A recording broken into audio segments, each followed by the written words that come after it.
Welcome to another episode of the Essential Craftsman podcast. I'm Nate. I've got the Essential Craftsman with me. How are you doing? We're doing good, man. We got a heater in the shop. It feels good. We're happy. So we're going to talk about this video we put up recently about cutting these trees down, because there's always things that aren't conveyed, but there were a few things in particular with this video that I just don't feel like were conveyed, and several of them are questions that I even have to this day. So I'm going to do the job. I'm going to play the role of the viewer and try to fill in some of the cracks. And the first thing to mention that I know didn't come through, but you were kind of nervous that morning. I was. Do you want to explain? I know you should always be nervous when you're cutting down a big tree, but was there more in particular about these ones, or can you kind of talk about that a little bit? Yeah. So I had agreed to pay $400 a piece for those things. Now that's, I said in the video it's a third more than the value of the firewood. It might be 50% more than the value of the firewood, and it's a fair amount of money, right? Yeah. So there's 5 trees? I think we cut down 5. Got one as a bonus. Yeah. So it's like $2,500 or something like that. Somewhere in there, because I had a separate deal with Chris, who owned the one that the fence was in. Right. Paid him a little more because he was going to bring his excavator over and help us, and I'm really glad he did. That was really nice. Yeah. But I was a little nervous about that. I had never worked around Chris, and I knew that I would be underneath the boom of that excavator. I didn't know if he was going to have to push that tree over, so I was just a little edgy about engaging with him. Mm-hmm. But I was just nervous about getting those nice trees on the ground without barber chairing them. So we put a video out several years ago with similar trees, and we mentioned it. And they didn't barber chair maybe textbook, but there was a couple of them that definitely got messed up, right? Is that what you're kind of thinking back to? And I was up there before that day that you filmed, and textbook wrecked a couple of them. Oh. Before you got there, they blew up. Okay. Yeah. So you were worried that you're going to cut these trees and obliterate the nice lumber and spend the money either way. Have firewood at 50% over cost, Got it. And so, and then it was the other thing about lots of guys around. I mean, Aaron was there, the owner, and Chris was there, and the cameras were there, and that is more than a little anxiety provoking, because you don't know exactly what's going to happen when you're cutting timber all the time. And I couldn't keep track of exactly where everyone was standing and all of that. And so, and I'm a bit of a worrier, so there's that. So it was a little nerve-wracking. So a barber chair, this wasn't explained in this video, but there are times when a tree is cut down where that hinge kind of reaches up and expands and obliterates sometimes a lot of the best part of the tree. Is that how you describe that? That's exactly right. Because like we mentioned in the video, the first log up from the stump is the value. Yeah. The second log is some value, and the top is no value.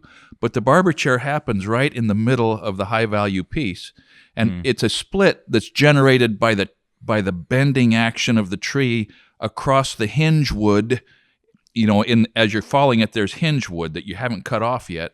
And as the tree bends across that, sometimes it's easier for it just to split vertically, and the split can go up there 8 or 10 or 20 or 30 feet. And then you've got all kinds of uncontrolled stuff happening up over your head, and you wreck the tree. Like, think if you're snapping a branch, and maybe it'll snap and you'll have 2 pieces, but it could also break. Yeah. And it just kind of like does a huge bend. Yeah, and half of it splits up and half of it just bends. And so on a tree, that half up in the air is still coming down. That's right. Yeah. But that's it. You have no control at that point, right? And then sometimes that half that's up in the air will pivot on the part that is not springing out. And now you got the tree essentially balancing just for a second, 5 or 6 or 8 or 10 or 20 feet up in the air, and it's a hard thing to get away from. In fact, I'm remembering now as we're talking about this, my brother Brett was almost killed by when he was probably 11, my dad had him up helping him fall some timber. Now, I'm not vouching for the wisdom of that, but a small incense cedar barber chaired, and Brett was standing too close, and Dad said, "Run!" Well, a kid doesn't have sense enough to run. Brett just took about 1 step and arched his back, and this cedar tree that was pivoting up on the splinter slipped off the edge and just landed like 18 inches behind his back. Plop. Right on the ground. Just about got him. So that's maybe a long-winded and somewhat exaggerated risk analysis, but I was just worried. I mean, I was old and stiff. The biggest problem that I'm running into with cutting trees is inflexibility, bending over, working down at the ground. You know, I just am unable to get down to that level as fluidly and move away as quickly as I used to be, and so that's anxiety provoking. Yeah, and there's something about eyeballs also. Like, I'm thinking about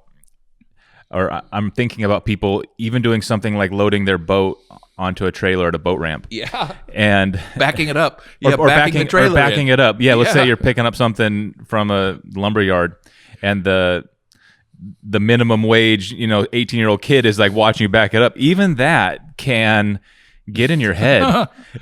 And so with cutting trees, where it's there's a safety issue, and then obviously the cameras, we wouldn't, if it was too crazy, we just wouldn't show it. But that doesn't change the fact that they're still kind of pointing and drawing attention, I'm guessing, right? For sure. Yeah.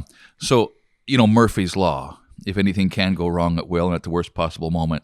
So I've made up a few other sort of additional laws for Murphy, and one of them that I didn't make up, but it's what we were talking about, is the likelihood of anyone watching you at any particular time is directly proportional to the stupidity of your actions.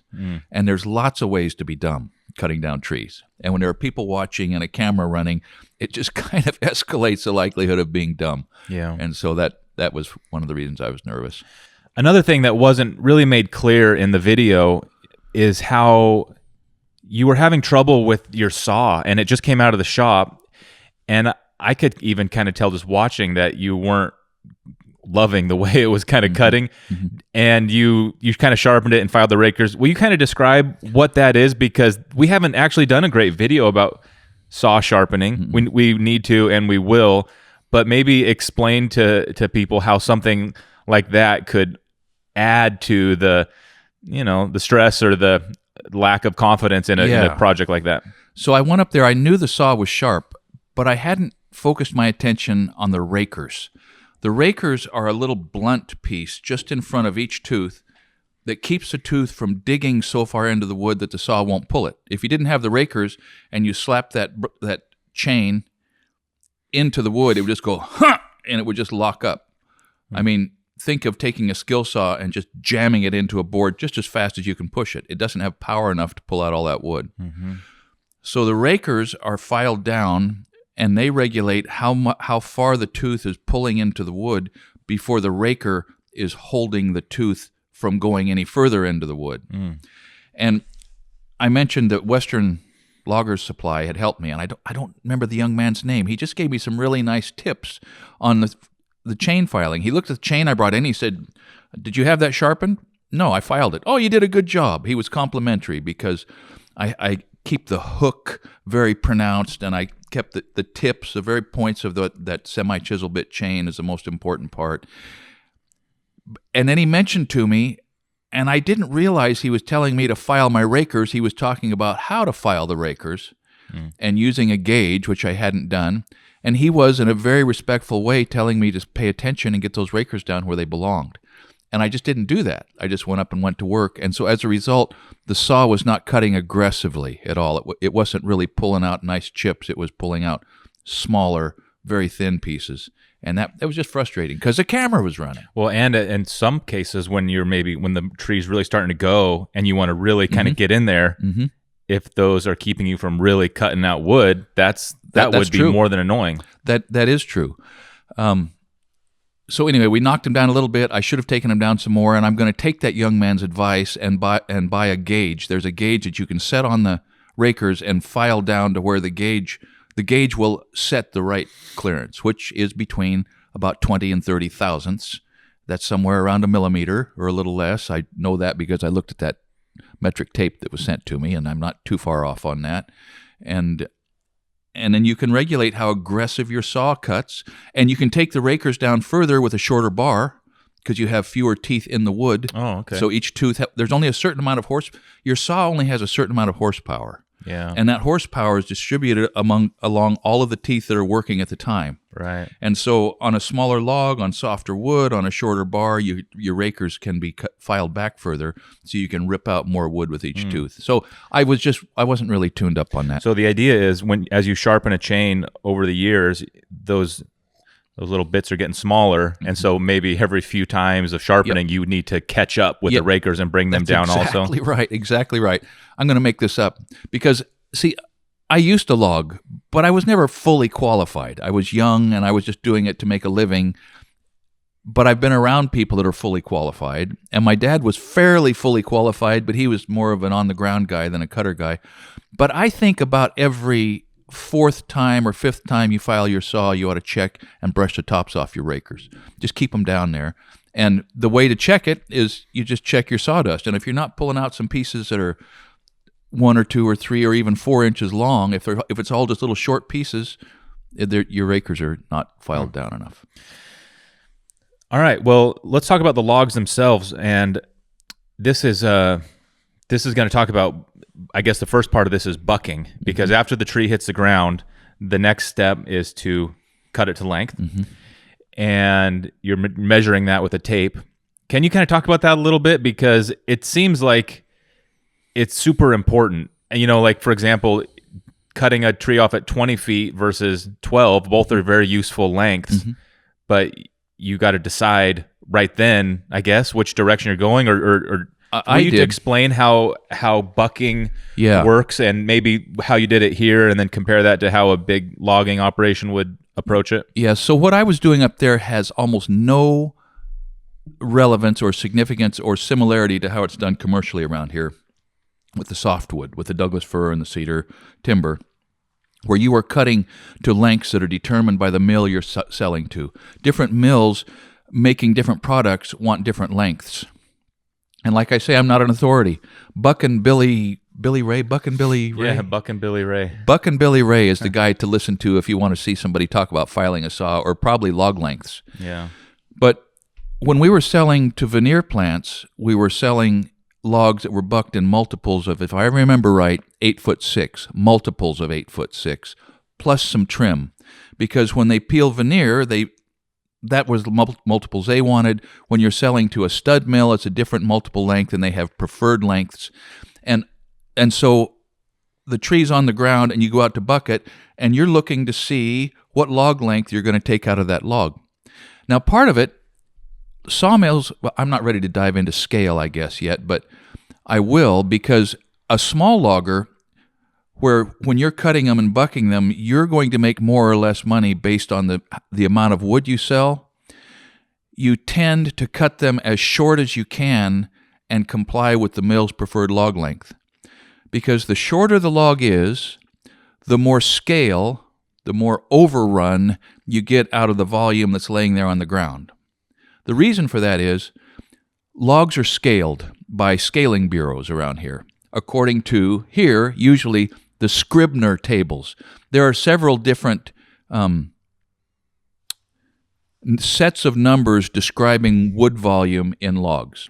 The International Rule, Scribner tables, and there's another much earlier one that I can't even remember the name of. But around here, usually it's the Scribner volume calculations that are used.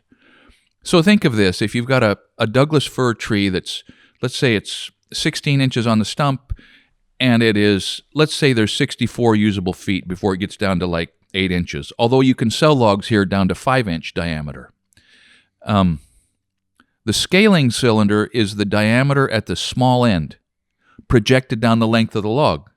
So let's say that this 16-inch tree, DBH, that's diameter breast high, I think, which is, that's a pretty good tree. Let's say it's 64 feet and 8 inches long. When it's 64 feet on the ground, you're only going to be paid for an 8-inch diameter log 64 feet long. But if you cut that into 232s, you're going to get paid for an 8-inch log, 32 feet long, and then let me make this up and say it's going to be a 12-inch log, maybe 13-inch log, 32 feet long.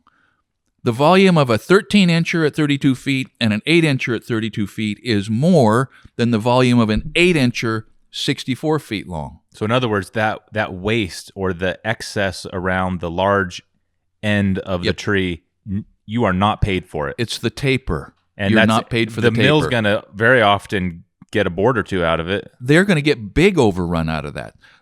So you capture some overrun, which is scale above the volume according to the log scaling tables by shortening your logs. You capture some of the overrun. Yeah. And then the mills capture overrun by careful sawing techniques, sawing out the taper, using very efficient saw kerfs, so they take almost nothing for sawdust now. Yeah. And let's not forget that you pay for a 2x4 and you go home with 1.5 inches by 3.5. Yeah, that's just and theft. so the difference between the 3.5 to 4 and 1.5 inches to 2, if they can saw that carefully enough that the saw and the planer just takes dust, they're paid for logs for material that they don't have to sell. And so that contributes. Sawmills get overrun. Now, you don't have to believe this because I'm not sure it's true, but I think, and I remember, and my brother-in-law John Blodgett could speak to this, that overrun can exceed 100% in an efficient sawmill that's selling short logs, short boards, because they buy a long log, a 32 or a 24 is often a minimum preferred log length, and they bucket plus trim. That doesn't count the trim that's left on the logs, which is an additional 6 inches that they can use to cut it into its lengths. Okay, so when they bucket into the blocks that they saw their studs out of, and then add up the number of studs figured at 2x4, sold at 3.5 by 1.5 inches with the overrun and the taper, they can make a lot of money on the overrun that they buy from the logger, and loggers hate that. Well, I'm sure they pass it on, and that's why 2x4s are as cheap as they are, is because they're competing, and so it all shakes out. The loggers take the short end of the stick, though. The loggers certainly think so, yeah. So, how much buffer, or if you cut a log off at 8 feet 6 inches, how exact does that have to be? Because I mean, even if you don't make a perfect buck, you might lose a couple inches. It doesn't have to be exact. But you shoot for 6 inches. 6 inches. Yeah, you shoot for 6 inches. And if when they're scaling it, there's not 6 inches in there, they'll cut a foot on the length. So you only get paid for let's say you sell them a 24-foot log that's 24.6. If there's not 6 inches of trim, if it's 24.1 or 24.2, the scaler could, at his or her direct discretion, figure it's only 23 feet long. So where does a scaler exist in a mill? Are they kind of, when a log truck rolls in, he can't do this while they're on the truck, so they mark the logs and pull them off. And where does a scaler get this job done? Because these logs are all moved by machinery, they're all huge. Great question. How does that work? So, disclaimer, I was not a log scaler. I took a log scaling class when I was about 19 because I thought that would be a good job, but I lost interest. I just decided not to do that. My brother-in-law, John Blodgett, started out as a log scaler for the Southern Oregon Log Scaling Bureau, and my dad was a check scaler for Roseburg Lumber.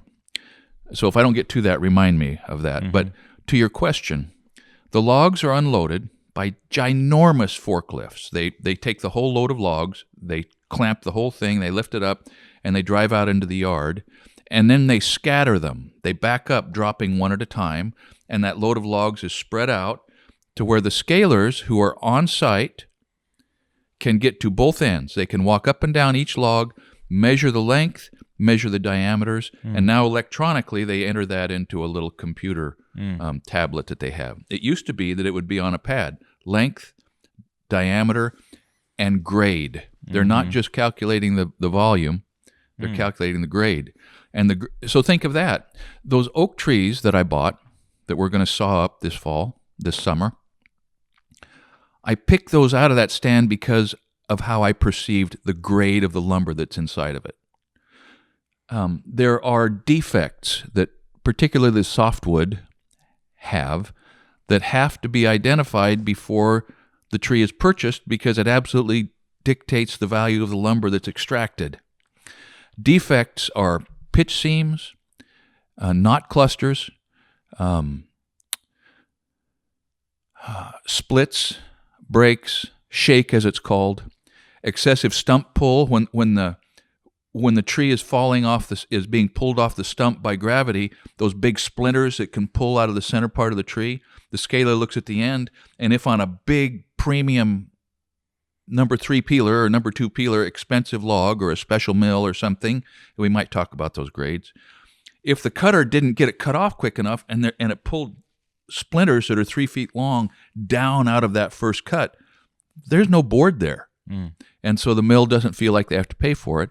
And so there are specific deductions that the scaler has to make for these different defects. And there's a lot of defects. Even like a bend, if the tree has a big bend. Excellent. A pistol butted log, that is where it bends over, that bends out of the scaling cylinder.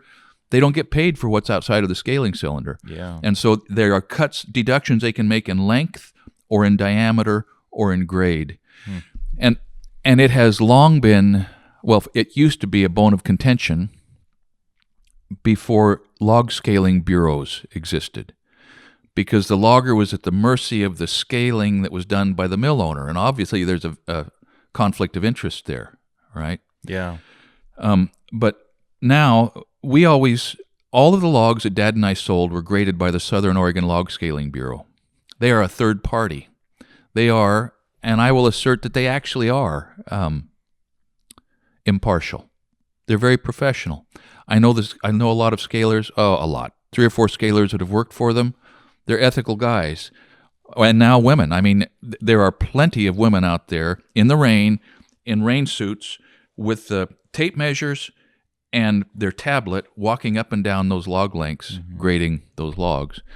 And whatever the Log Scaling Bureau says and carefully records is the volume and the grade of the lumber dictates how much money changes hands.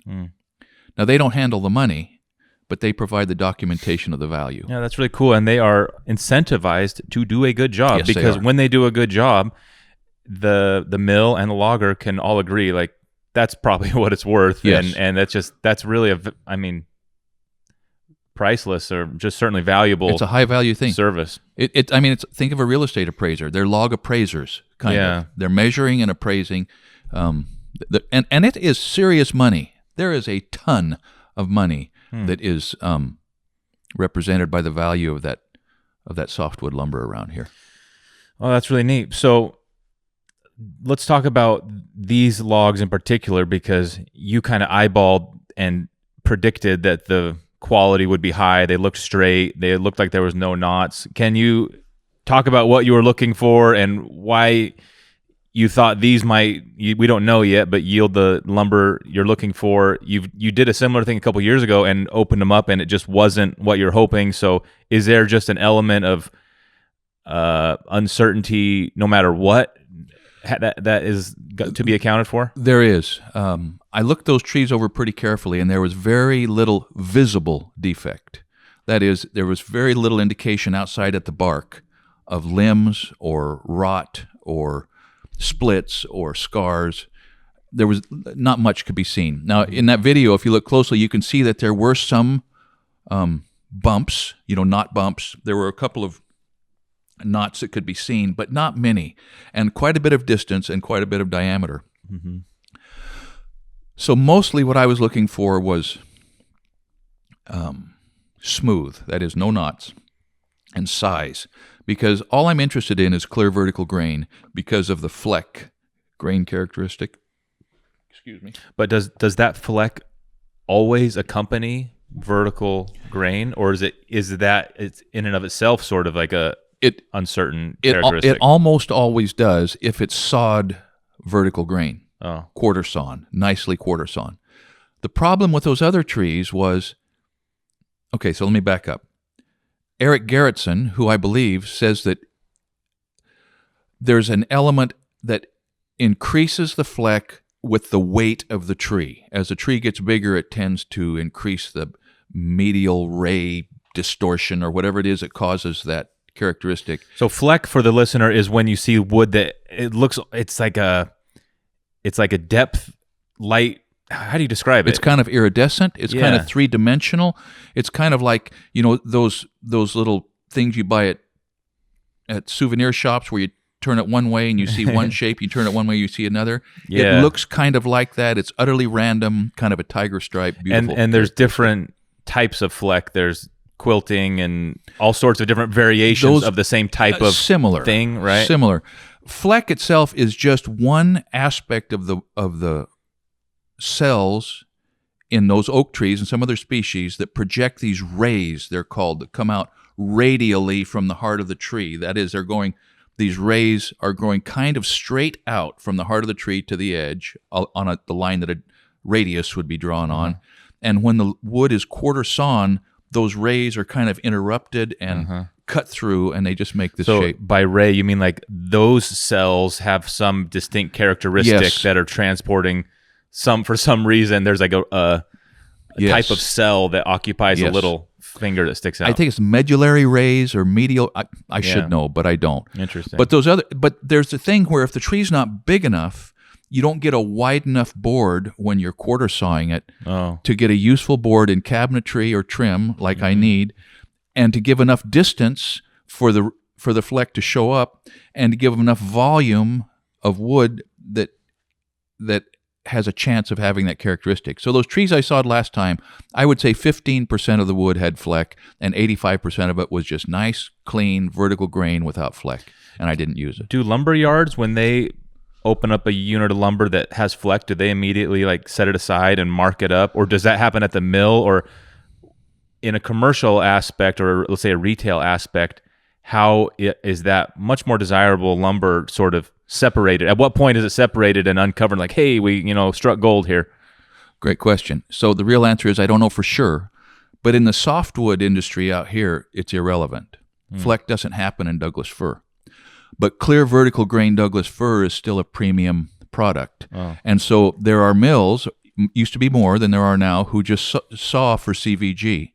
And when it's coming down the green chain, there are lumber graders who will sort it, and it goes into a different bin and is sold as CVG. Now, the big warehouser and stuff, they don't have time to be sorting that out. They're not sawing to that market. When you're sawing studs, nobody's pulling out the vertical grain studs. They just all go into the pile. Yeah. But in the hardwood world, from the sawmill owner probably doesn't sort it unless he's specifically sawing vertical grain. Then that's going out into its own stack. But the stuff that happens that way accidentally is just mill run. But when it goes to a hardwood retailer, after it's planed and dried and goes perhaps at the wholesale level, but let's say it happens at the wholesale level, like Destero Lumber up in Portland, those guys can sort out of stacks for the premium stuff. It can be purchased as premium. Somewhere along the line, it can be sorted out, and then that happens all the way down to the lumberyard. When I go into Gerritson's, when I'm buying kiln-dried framing material, if I see a clear vertical grain 2x6, I've been known to squirrel that away and put it in my shop because I'm going to need it someday. So there are plenty of chances for that prime stuff to be culled out. So you mentioned that Grandpa did scaling or check scaling. Can you circle back and describe what that variation of this is? It was one of the really smart moves my dad made. He worked for Roseburg Lumber in the Dixonville veneer plant, and he had various jobs running equipment and pulling green chain, and he was a responsible, hardworking guy. You've mentioned green chain a couple times now. Will you just clarify that? The green chain is a conveyor that takes whatever your lumber product is, whether it's boards or veneer, in the green state. When it's cut or peeled, the green chain is carrying this newly minted lumber product out, and it's being pulled off. Used to be entirely by hand. Often now it's still by hand. It's being pulled off and sorted into different stacks by people, typically young men, who are sorting it out at speed, and sometimes after it's been graded, sometimes before it's been graded, and they're pulling the heavy, wet material off of a chain onto a situation where a forklift can handle it. So it's the first step after the log hits the saw. That's right. It's a first step. Yeah. Okay, so he was doing all sorts of things, including pulling chain occasionally and equipment. Yes, and he got a chance to bid on, that is, throw your name in the hat. It was a union, Roseburg Lumber was a union shop. He got a chance to bid on the check scaling job, which is a guy who is scaling the blocks after they've been cut into the usable lengths as they came into the mill, as a way to sort of check not only what they were paying for out there in the yard, the scaling that had happened by the bureau scalers, but checking the volume of wood that was going into the mill compared to the volume of wood that was coming out. And so he would stand there, and they would come in on conveyors, and he would measure the blocks, record the diameters, the length, the grade, the cut, the defect, and then it would go in to be processed. It was a good job. And so in his middle age, I don't know if he was 40 or what, he went to Umpqua Community College, took a log scaling course. He had been a logger, so he was familiar with all this, and he learned the details of scaling and worked as a check scaler until he bought a trucking company and left Roseburg Lumber. Isn't that funny? I'm sure that was right around the time you thought you wanted to do scaling. That's why. Isn't that why I had heard him talking about it, and he like, said, "It's a pretty good job. Those bureau scalers make good money." I thought, why not? That's what I should do then. Yeah, I'm going to do that. Yeah. And then I realized, no, my brain would probably short right out if I did that. It's probably pretty repetitive, just Very, looking at logs very day in, repetitive. day out. Soon there's nothing to think about except the fact that you better not make many mistakes. But you have to pay attention enough that it's not like you're just putting on some headphones or daydreaming all day or thinking about the weekend. No, you're not listening to podcasts while you're scaling. Yeah, that's rough. Well, I'm sure it's more automated now than it was then, and there's some amount of it's probably even less interesting because you're just punching a button. Okay, now there's another thing. Sometimes, and occasionally around here, now that the log size is smaller, logs are sold by weight. Trucks drive over a scale on their way to the mill, get a weight, gross weight, go in, they're unloaded, they drive over the same scale coming out, get a tare weight, and the mills are buying by the ton. See, also. That makes sense because the mill is using it's like Indians using a buffalo. Yeah. They're using every part of that. Right. Even if they mulch right. the sawdust and sell it to the landscapers. That's right. But that's cool. Yeah, it is. That only works now because so many logs are sold camp run. See, that harkens back to the logging camps. When the camp run means a price for everything that comes from this job rather than a graded price. If you buy graded logs, then the scalers are determining whether it's a cull, a select cull, a number 3 mil, number 2 mil, number 1 mil, select mil, 3 peeler, 2 peeler, number 1 peeler. I think those are the grades. I may have got one or two of those wrong. You guys can correct me. Those are graded logs, and you make a different amount of money depending on the grade. But now that so much of it is just second or third or fourth growth Douglas fir, essentially similar, overwhelmingly number 2 mils, almost no special mills. Well, what does number 2 mils mean? Number 2 mil is based on diameter, and I can't tell you the specs, but I think it's less than 12-inch top, or maybe it's less than a 16-inch top. If it's relatively smooth, a certain number of knots, no big sap, no big sweep, it's a number 2 mil. Number 3 mil is rougher. 3 mils are kind of the tops where the diameter is smaller and there's more knots. And a special mill might be the first cut on a really smooth, something that there would be some clear lumber in that I think is over 20 inches in diameter. It's a scaling cylinder. Yeah. But mostly or often now it's just camp run and it's just volume that they're paying for or weight.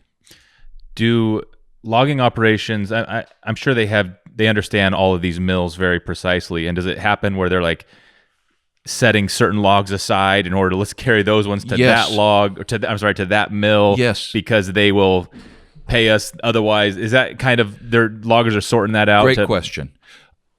Some loggers, if you get a really nice stand of second growth fir, gun barrels as they're called, they go up forever and not much taper. There's a market for selling poles. Think of telephone poles.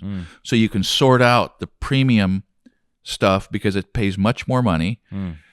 Sometimes you sort a different species. You've got an agreement with Keller Lumber to sell them the cedar, and you've got an agreement with Roseburg Lumber to sell them the pine, and you've got an agreement with, whoever, Douglas County Lumber to sell them the second growth fir. But it goes even further than that. There are giant sort yards here up and down the West Coast, mostly up in Washington, I think. We got to have John on here. You could ask John these things. But there are sort yards that are just covered with mountains of logs that are sorted by grade that come in camp run and then are sorted by grade. So a sawmill owner can say, "Hey, I need 1,000,000 feet of special mill. What do you got?" And then they can get trucks just coming from that sort yard, bringing down that specific log. Oh, that's cool. I don't know how often that happens. I don't know what connections you need to do that, but I know that sort yards exist, and they've got lots of wood. It's a middleman who is assisting in this area of helping everybody maximize their product. Their stuff, efficiency. Huh? Oh, that's really cool. One other thing on this, there's a business here, Keller Lumber. It's been in one family for a long time. My dad sold logs to them when I was 15, setting chokers for him.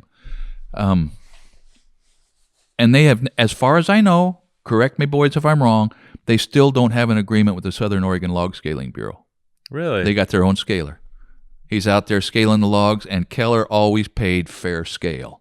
To us, they have a reputation for, you argue with us if you want, but here's what it is.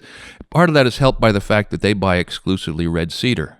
And so grade is not as critical to that for what they make. Interesting. But that is neat, yeah. That is, and it should be said, they do have incentive to do a good job on it still, because if word got out that like Keller will rip you off, they're not getting logs anymore. They're not going to get logs. Now, I may have misspoke. They may buy incense cedar also. I don't know. But they're a cedar mill, and they're a good old outfit. Where's that mill at?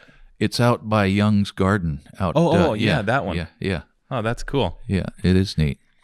Great. Well, is there anything else from that video that you didn't feel like got represented or brought out? Overall, it went smooth. The trees all hit the ground. We don't know what's in them. Oh, maybe mention the firewood. There's still a ton of wood on the ground. And let's mention the milling process. Okay. Yeah, go ahead. I'm going to bring in the same mill, Backwoods Milling. I've used that fellow, Harvey is his name. I've used him twice before on the same sort of a mission. He's got a nice little wood miser with a live deck. We're going to work hard and help him. He's going to know from the moment he pulls up that we're in no hurry, because the key to getting the scale out of these things is going to be to keep track of the orientation of the logs and then of the cants. He'll break them into cants, which is big, heavy, essentially beams, and then keep track of the orientation of the growth rings and turn those cants as often as we need to. It's going to take 2 full days, maybe 3, to get the scale out of those things. That wood miser is so much friendlier and more accurate than the old circular mill that I built as a kid. Yeah. It's a completely different animal. I'm going to get Cy up there with his cat, moving some of the logs around, and we'll pull the firewood portions off to another spot, and we'll go back several times and buck firewood out of that, haul a few trailer loads home. You're going to need some here. I'm looking forward to it, but it's going to be a slow motion, very carefully considered process. That was one of the reasons that I didn't get the scale out of the other logs. I had too many guys there on milling day. There was pressure, too much conversation, not enough chance to really carefully monitor what I was telling Harvey. He was doing exactly what I told him, right? And he was giving me his input, but it was all a little rushed, and we're not going to do that. And then we'll have to figure out how to get it to the planer and the dryer, and then where to store it. Yeah, that's great. All right, well, thanks everybody for tuning into this. It probably would make sense to get some lumber guy, maybe John, but someone who's paying attention to how these things happen now, because like all other big operations, I bet technology has really improved and changed the way these things are done to some extent. I don't know. I guess we'll find out. We'll find out. I mean, some of you have probably been laughing at some of what I've said, because it was 20 years ago that I stepped away from logging for my paycheck after I moved back up here from Las Vegas and bought in with Dad. Lots of changes since then. And I'm only sort of peripherally now a logger. I'm a builder guy and a blacksmith, but logging is a compelling and worthwhile, and it's a vitally important thing. I mean, logging has taken a terrible rap the last few years with the momentum of the environmental movement. But I'll tell you what, bathrooms without toilet paper and printers without computer paper and houses without studs. I mean, I could justify that for a long time, but logging is one of the most important things that happens for the comfort and well-being and health, frankly, of our families, and so it needs to be more carefully thought about and appreciated. Yeah, another interesting conversation on that note would be to talk to someone from like Weyerhaeuser, where lumber is really farmed, is a way to think about it, where they plant and they harvest and they have I don't know if it's like a 100-year like viewpoint of the whole thing, but certainly there were times when the environment was harmed in a maybe irreparable way. And I don't know for sure, but wasn't the Scandinavia scalped, or Europe in general, wasn't it just kind of scalped for lumber? Absolutely. And it's kind of never recovered? But the fact is, there is a lumbering industry in Scandinavia. Yeah. And it is farmed there and has been for a long time. Now, the trees never grew back on the British Isles, right? I mean, those places were scalped for the charcoal to do the blacksmithing. But the point is that there's something to the environmental conversation, but it has, just like farming, where we're growing more food now than ever on the face of in the time of humanity. But same with trees. There's probably more trees growing and thriving now that these big commercial outfits have figured out the farming aspect. That's the truth. And how to grow and how to plant. And we ought to talk to one of these guys. We'll bring people in here because there's data. There is bulletproof data that shows that there are more trees growing now than there ever have been, that Oregon has more trees in it now than when the pioneers pulled into the Willamette Valley. There are historical records of the hillsides that were bare and the hillsides that weren't bare, and now there are not more big trees. And the thing that contaminates this really, I think, practical view of trees as a crop is the romance associated with the deep, dark, untrammeled woods, which we need. I mean, I'm a woods guy too, or I used to be, but it's an emotionally charged, politically corrupted conversation that nobody seems to be able to have in a balanced way. Yeah, but man, that aspect, a big old forest, mossy and shady, the sun never hits the ground is, oh man, it's amazing. And a freshly logged landing looks like another planet kind of. It's just, it's devastating. So it's emotional. That's the thing. It is such an emotional for whether you have skin in the game or not, everybody can just like feel that, like, the imagery of these things. So it's emotional is the word. It is emotional. And so I am somebody who can speak to that because I have walked into beautiful little glades and valleys and with sword ferns up above my waist. Yeah. And my old 44. And I have had to sort of offer a prayer of gratitude and repentance for what I was about to do to a beautiful little spot on the planet. Yeah. And I did it, and it was exciting, and the wood went out, and I've gone back to those little glades and valleys now. And you know what? The second growth is up about half as high as this garage, and it's dark, and it's cool, and the spring is still running, and Mother Nature is growing her good crop. Yeah, and everybody can see the change in that glade and these forests. That's very obvious, but it's hard to see what our world would be like if lumber cost 10 times what it does right now. If just the price of wood products was 10x, it's hard to see what that would make our lives like. Maybe we live in concrete houses. Who knows? Who knows? But it's easy to see the freshly logged comparison. It's hard to see what our life would be like without these wood products. It's really great that this technology is now allowing farming of it, and it's better than it used to be. I think everybody could agree. Way better than it used to be. Yeah. All right. Well, that's a wrap, everybody. Thanks for tuning in. This is our second channel. If you you're newly finding it, and these podcasts are posted in all of the usual podcast locations, and they are shared on YouTube on EC2. Thanks for tuning in. We'll catch you next time. Thanks, guys. Well, I'll tell you what, as I've been listening back to this podcast, kind of reviewing it while Nate was getting ready to edit it, a couple things became really clear to me. And the first of those is that when you're sitting in front of a camera, sometimes you say things that you either would not say in a normal conversation, or you would have time to back up and straighten out in a normal conversation with a group of friends. But the camera sort of washes that away for me sometimes, and I'm left with some inaccuracies hanging out there for the world to hear. The other thing is, it's been just about 20 years since Dad and I shipped our last load of logs. And during the intervening 20 years, I've done lots of logging activities, and I've cut down trees, and I've yarded things, and I've been around it. I mean, I live in Douglas County after all, and I own chainsaws, and I like to do that. And my friends have trees alongside their houses and all of those sort of perhaps unwise reasons to get out a saw and cut something down. But the details about the logging process and the commercial aspects had gone kind of cold on me. And the first one of those is that I want to speak to is I told you something that was just plain wrong about the trim that is added to the log lengths. You don't add 6 inches. You're supposed to add 10 inches, and if it's less than 6 that is added, it's a defect, and the scaler will cut you a foot on the gross log length. So you shoot for 10 and accept up to 6 in the length that is attached to the log to be used up in cutting the log into its constituent pieces. The other place that I was unclear or perhaps just plain wrong is that yes, the different mills have different preferred log lengths. But if you're shipping to a veneer plant, it's completely different than to a sawmill or a stud mill. And that is, peeler blocks are a little over 8 feet long.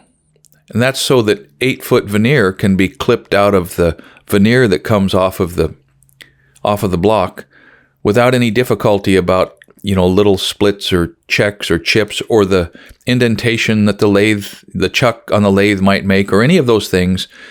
So peeler blocks need to be longer. So when we were selling to Nordic Veneer, which was the right mill for us to sell to most of the time, the logs were actually in 8'6" multiples. So we were selling, a lot of 17s we would ship. And the longer logs would be graduated upward in the same dimension. But that's different than when we were selling to Roseburg Lumber or Douglas County Forest Products or the places that just make boards out of the logs. To those places, it was in 8-foot multiples, and they had specific lengths that they really didn't want them shorter than. Those guys don't like short logs for the reasons that I talked about, and everything was in 8-foot multiples plus 10 inches of trim. As I think about this also, part of the reason that I'm not quite up to speed on this is because Dad handled all of those agreements. He had been a scaler. He was an older guy, commanded a little more respect. I was mostly just horsepower. And so Dad was instrumental and key in all of these aspects of our business. And so I guess that's one of the reasons that I'm not quite conversant.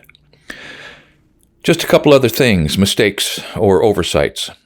The defects that I talked about were primarily defects around the way the tree grew, right? Sweep and pitch and size and knot clusters and excessive taper and all of those things. The tree just grows that way and you sell what you've got.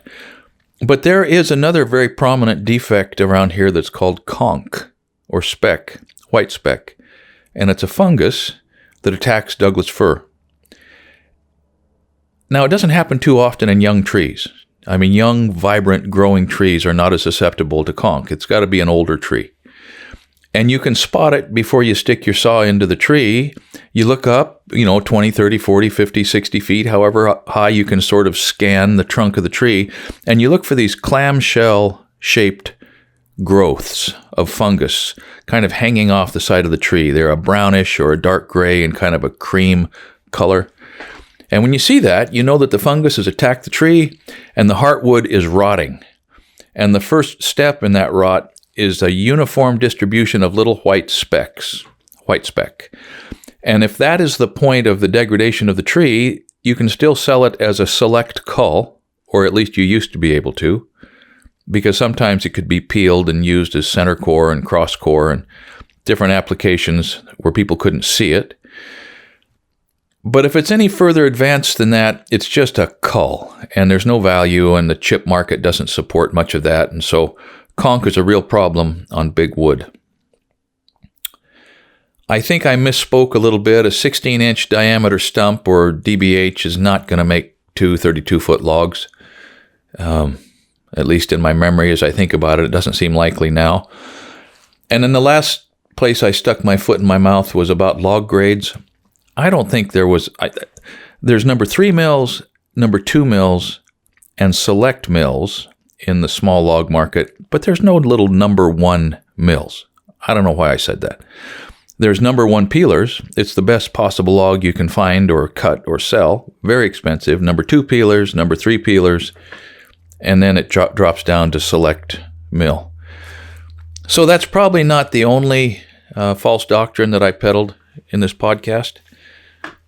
But it's fun to talk about logging because, man, when I moved back up here from Las Vegas after grinding 8 years there in construction and, 6 or 7 or 8 years previous to that, but especially the Las Vegas grind, it felt good to get away from being responsible to perfectly interpret plans and perfectly meet timelines and perfectly adhere to budgets and perfectly pass inspections and not break anything and don't kill anybody. And it felt great to shift gears to where I could walk into a stand of timber with the saw And the more wood the more devastation that I caused, and that's hyperbole, but the more timber I got on the ground, the faster I could yard that stuff down to the landing and get it bucked to length, and we could get it on the truck and to the mill, the more money we made. And it was good money, and it was good work. And I loved working with my dad. It was like I was a kid again. I logged with him when I was 15 and 16 and 17. And I realize now that it is a big part of who I am. I logged for a couple other companies after high school, summers, high lead logging, completely different animal. But there's something about spending some time unleashing those forces and then harnessing the forces of the equipment and staying out of the way and anticipating how the leverage is going to work and being responsible for your own safety in life-threatening situations and the camaraderie that develops with people who are doing the same thing. There's something about it. I wish every young man could get a taste of that. I think it would make a big difference in how many young men really know anything about what it was to be a man in all of the thousands of years of human history previous. It's fun to talk about it. It may be a little bit difficult to listen to, I don't know. But Nate and I do appreciate you tuning into this second channel. And we appreciate you watching our YouTube videos and finding us on podcasts or wherever it is. We appreciate it very much. So thanks for listening. And keep up the good work.